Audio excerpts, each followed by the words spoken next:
Hi friends, first of all అందరికీ advance happy Sankranti, happy Bhogi, happy Kanuma. Daku Maharaj movie రివ్యూలోకి వెళ్ళిపోదాం. Benefit show చూసి రావడం జరిగింది. సినిమా ఫస్ట్ పాజిటివ్ గురించి మాట్లాడుకుందాం, తర్వాత నెగిటివ్ గురించి మాట్లాడుకుందాం. బాలకృష్ణ గారి యాక్టింగ్ అయితే పీక్స్లో ఉంది, నెక్స్ట్ లెవెల్లో ఉంది. అసలు ఫుల్ ఎనర్జెటిక్తో యాక్టింగ్ గురించి ఏం మాట్లాడుకోకూడదు. ఆయన యాక్టింగ్కి నెవర్ బిఫోర్ అన్నట్టే ఉంది. నెక్స్ట్ అంటే నెక్స్ట్ లెవెల్ అబ్బా. సెకండ్ వన్ వచ్చేసి తమన్ గారి బీజిఎం, బ్యాక్గ్రౌండ్ స్కోర్ ఇచ్చాడు. అసలుకి బాలయ్య గారు అంటేనే తమన్కి గూస్ బంప్స్ వచ్చేస్తాయేమో, అలాంటి మ్యూజిక్.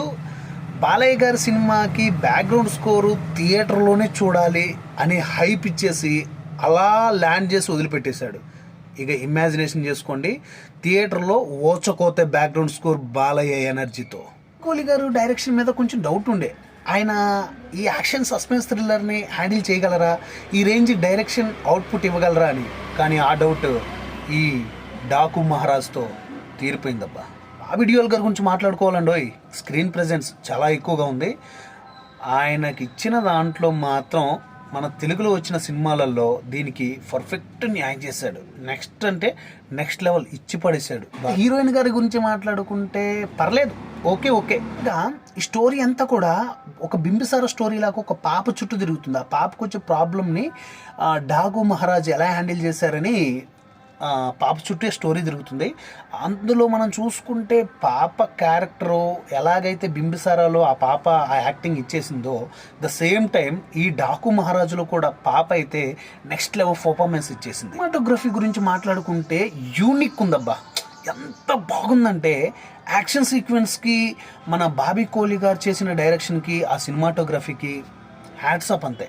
సినిమా ఎక్కడ ఎలా ఎంగేజ్ చేసిందంటే బాలయ్య గారు న్యూ లుక్స్, బాలయ్య బాబు గారి ఎనర్జెటిక్ డైలాగ్స్, ఆయన స్వాగ్ ఎక్కడా తగ్గలేదు. ఫ్లాష్ బ్యాక్ పోర్షన్ అయితే పీక్స్లో ఉంది. ప్రతి సీన్ గూస్ బంప్. నెగిటివ్ గురించి మాట్లాడుకుంటే ఒకే ఒక్క నెగిటివ్ అండి, ఎక్కువ లేవు. క్లైమాక్స్ చాలా పూర్గా ఎండ్ అయిపోయింది, చాలా డిసప్పాయింట్ చేస్తూ ఎండ్ అయిపోయింది. ఏ క్యారెక్టర్ చేసినా కూడా ప్రాపర్గా ఎండ్ ఇచ్చిన విధానం అనిపించలేదు, ఏదో అలా కట్ అయిపోయినట్టు అనిపిస్తుంది. బట్ ఇంత హైప్ తీసుకొచ్చాం సినిమా మొత్తం, ఇక్కడ ఎందుకులే సినిమాకి అంత హైప్ ఇవ్వడం అనేసి కట్ చేశారేమో. అక్కడ ఒక్క దగ్గర డిసప్పాయింట్ తప్పనిచ్చి సినిమా స్టార్ట్ అయినప్పటి నుంచి ఫ్రీ ఇంటర్వెల్ అండ్ ఇంటర్వెల్తో సీట్ ఎడ్జ్లో కూర్చొని పెడుతుంది. క్లైమాక్స్కి వచ్చేటప్పటికి అంత అనిపించలేదు. ఓవరాల్గా చూసుకుంటే మూవీ అయితే బ్లాక్ బస్టర్. సంక్రాంతికి సరైన సినిమా ఏదన్నా ఉంది అంటే అది డాకు మహారాజ్. మరి సంక్రాంతికి వస్తున్నాం ఎలా ఉంటుందో తెలియదు, ఎందుకంటే అది ఇంకా 2 డేస్కి రిలీజ్, ఇంకా 2 డేస్ టైం ఉంది. బట్ అది చూసిన తర్వాత దాని గురించి కూడా రివ్యూలో మాట్లాడుకుందాం. గేమ్ చేంజర్ గురించి మాట్లాడుకున్నాం ఆల్రెడీ, అది ఓకే ఇష్యూగా ఉంది. బట్ ఇలాంటి మంచి రివ్యూస్ జెన్యున్గా మీరు కావాలి అనుకుంటే మన ఛానల్ని సబ్స్క్రైబ్ చేయండి. అసలు బేసిక్గా నేను షార్ట్ ఫిల్మ్ మేకర్నండి, నేను కూడా సినిమాకి సంబంధించిన వాడినే. బట్ అవి చేస్తూ రివ్యూస్ చేద్దామా వద్దా అనే థాట్తో పెట్టాను. బట్ గేమ్ చేంజర్కి మాత్రం చాలా మంచి రెస్పాన్స్ అయితే వచ్చింది. అదే దిశగా నేను మన ఛానల్లో రివ్యూస్ కంటిన్యూ చేద్దామని ఫిక్స్ అయిపోయి రివ్యూస్ కూడా అప్లోడ్ చేస్తూ ఉంటాను.